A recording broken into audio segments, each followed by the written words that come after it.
Tonight, a News 6 investigation. Flagler County detectives going public. They say they have evidence that proves their building was getting them sick. The debate over the Flagler County Sheriff's Operations Center has really been going on for months now. As News 6 investigator Mike Holfeld explains, the county is refusing to pay the workers comp benefits.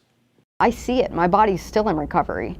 I don't know that I'll ever be 100%. Flagler County Major Crimes Detective Annie Conrad This is crazy. Something's wrong with me. is trying to unravel a medical mystery My condition just gradually got worse. that short-circuited her body's immune system, People around me were suffering the same things. with dozens of her co-workers facing the same medical unknown. There are so many people that are at risk that have no idea the level of danger. She's collected medical evidence documenting skin disorders, memory loss, elevated blood pressure, medical issues shared by men and women who had all been working here, the Sheriff's Operations Center, a former hospital. It just felt like my skin was on fire. This undercover detective can't be identified. She tells News 6 she broke out in a rash 3 weeks after being assigned to the Operations Center. My head would itch so bad that I would wake up with blood on my pillow. Court-ordered testing of the building was executed on December 13th and again today. This video, obtained exclusively by News 6, shows scientists using thermal imaging to uncover pockets of water intrusion that could cause toxic mold. We worked sick, and we worked from home. We worked out of our cars. Detective Conrad's physician was convinced the building presented medical risk to her patient.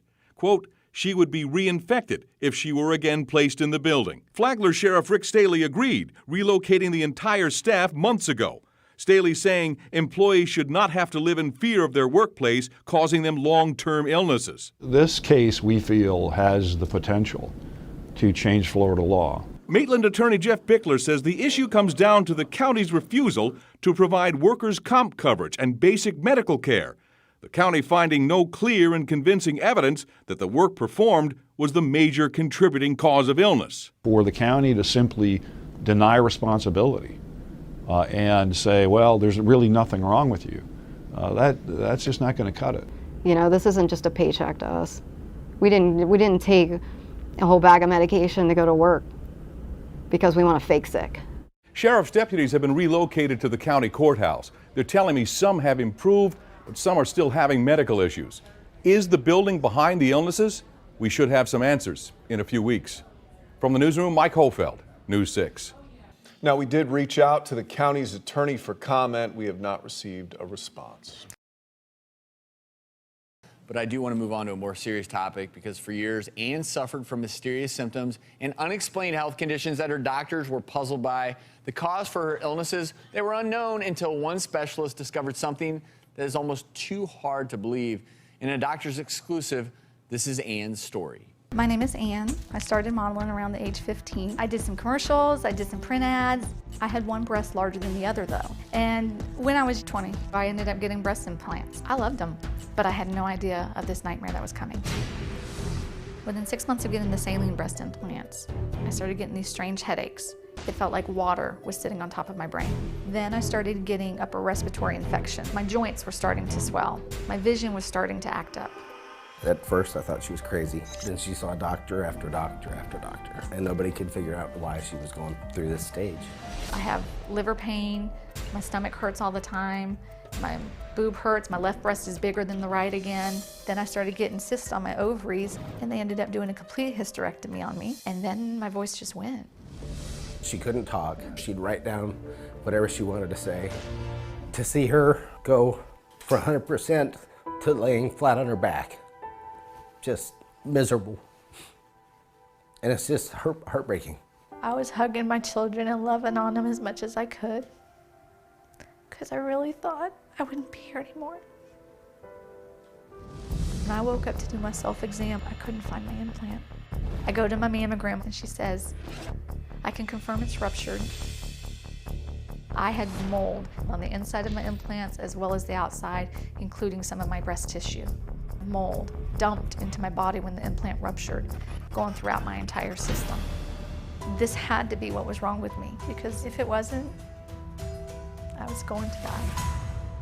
In a doctor's exclusive, Ann joins us now. Welcome. I know you've been through a lot to be up here on stage. When this all happened and you figured out what was going on or seemed to be going on, was it really hard to believe? Once I found out it was mold growing in my breast implants, it was a nightmare. That's gross. That explains why when I sweat, I stink, and why I'm sitting there throwing clothes away because I can't get the nastiest smell out of them. How do you feel now? How do I feel now? I still have a lot of pain, nerve pains. I still have numb fingers. Breasts, or? Mostly in my upper back. It goes right into my brain. My hands and feet are still numb. I have joint pains in my hip, my lower spine, and I have vein issues and breathing issues. And when were they removed?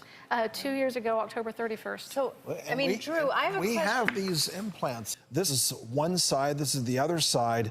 Now, I have never seen mold grow like this on the exterior of an implant. Now, you have to understand that once the mold is there, it's going to continue to stay there in this case. I have seen this where you get contamination of saline.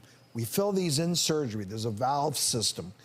You can get contamination into that sterile saline and mold will grow. And obviously there was some sort of contamination, I'm guessing, in the process of doing it. It's interesting when you talk about mold. We often talk about mold being this hidden health danger in our homes. It's behind your drywalls. You don't see it. You never think, well, it's right behind your breast tissue.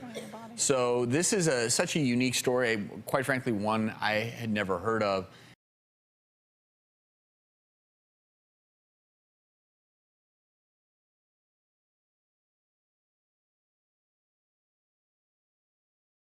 Nearly 2 weeks after the floods, cleanup continues throughout Central Texas. Many lost their homes while others try to salvage anything they can.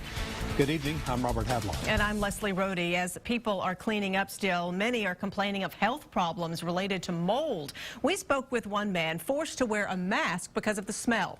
KXAN's Lindsey Bramson joins us live from Onion Creek with his story. Leslie, many residents say they're getting sick because of the mold. The key is to wear a mask. However, not just any mask, a surgical mask like this one here in my hands. Well, this just isn't enough. When you wear it, it's very uncomfortable, but the fact is very effective. It's a mask Tim Boss says he's had to wear while cleaning up the house he's lived in for more than 20 years.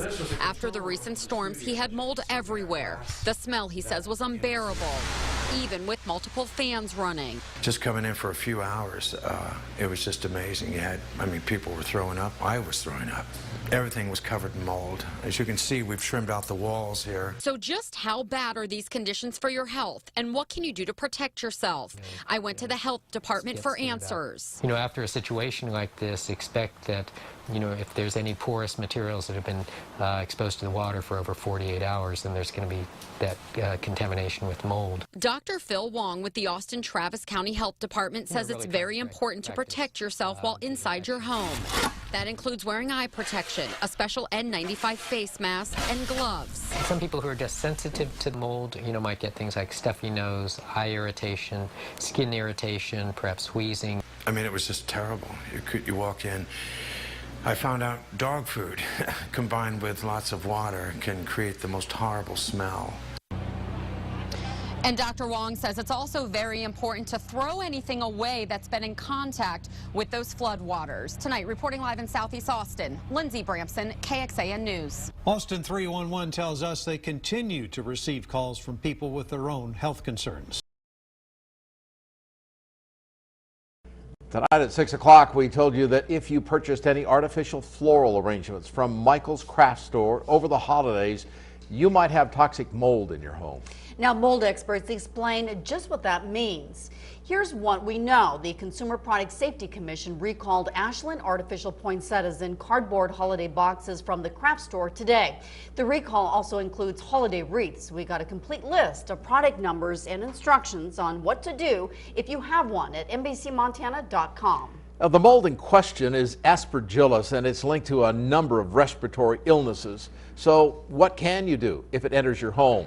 Montana McLaughlin has been talking with the health experts, and Montana, it sounds like this stuff is pretty dangerous. That's right, Steve. The specialist I talked to said, unfortunately, mold spores are everywhere, but luckily the type found in these recalled products is only toxic in large amounts. Still, that doesn't make it safe. It's because once mold is in the home, it can easily cross-contaminate other belongings. Every home in America has mold. It's just about how much, where it's at, what you're looking for. Is it dangerous to somebody? Matt Kavana has gotten down and dirty with mold for over 18 years. From Hurricane Katrina to the University of Iowa flooding, he's cleaned up the worst. Water damage and humidity and moisture, yep. He says mold contamination in western Montana is growing. And you can take a mold from Montana and you could travel to Las Vegas, Nevada, and they have mold too, and you go, well, how does that happen? That's the desert. It's just different species of mold that live in different environments. But cleaning it up on your own is not safe. These are some of the tools that they use to remove mold. This is an air scrubber that takes contaminated air, filters it through 3 filtration systems, and releases clean air back into the space.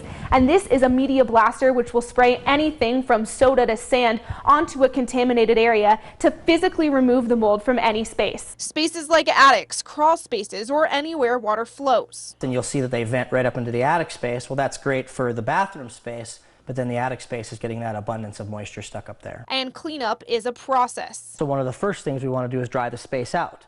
This is a dehumidifier. It's the first step of many, but it can take anywhere from a week to several months depending on the severity and spread.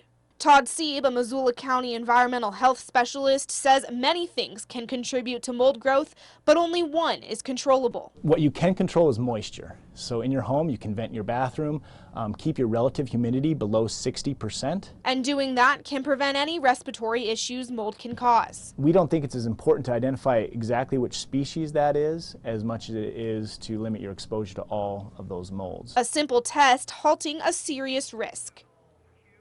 Even if you can't see it, mold is still a danger, especially if something smells musty. Matt even showed me some photos of brand new homes that weren't ventilated properly, and mold appeared within 72 hours. He also said to make sure your insurance covers mold damage. Live in the studio, Montana McLaughlin for NBC Montana.